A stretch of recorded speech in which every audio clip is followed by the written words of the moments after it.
There's been plenty of talk about major banks shying away from investing in African projects. How true is this and why? I'm joined by Shirley Webber Head, Natural Resources at ABSA CIB, to discuss the topic. Shirley, do major banks still have an appetite for investing in African mining projects? I do think, JR, definitely. I think we have a lot of appetite. I'm talking about the local South African banks as well as the international banks.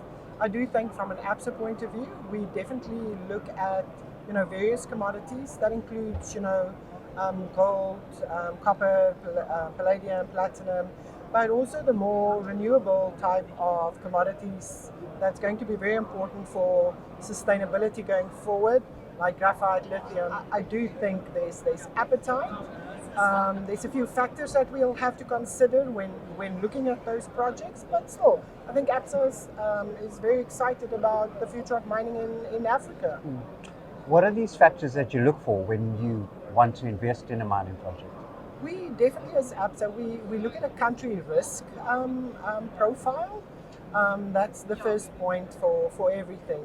Then we go further down, a country's political stability there, legislation, regulations, is it clear and it doesn't change from one year to another. Consistency is very important for us.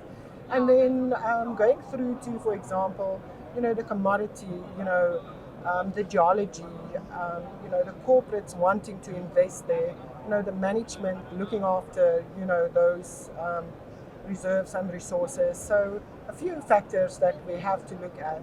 I think more and more because of the banks signing up, including ABSA, to United Nations Responsible Banking Guidelines, we have to make sure that the economic growth is not just extraction of natural resources, but also looking after the communities around it. So there's the responsibility, I think, of all stakeholders to ensure that extractions happen responsibly, and we will focus on that as well.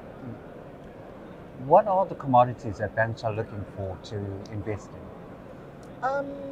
Again, because of Africa's vast resources, I do think there's not necessarily a restriction on a specific type of commodity. The precious metals will always be there, base metals always be there. The battery minerals more and more will come to the forefront. I think for the financial institutions, the more renewable or the battery minerals are going to be a little bit more difficult just because of the unknown factor around it and the geology that's very different, from a gold or a platinum commodity. So I do think we are going to do a lot of work on those to make sure that we understand the dynamics of that market as well. Right, sir. Thank you very much, Shirley. And remember, for more insightful videos, be sure to follow our YouTube channel.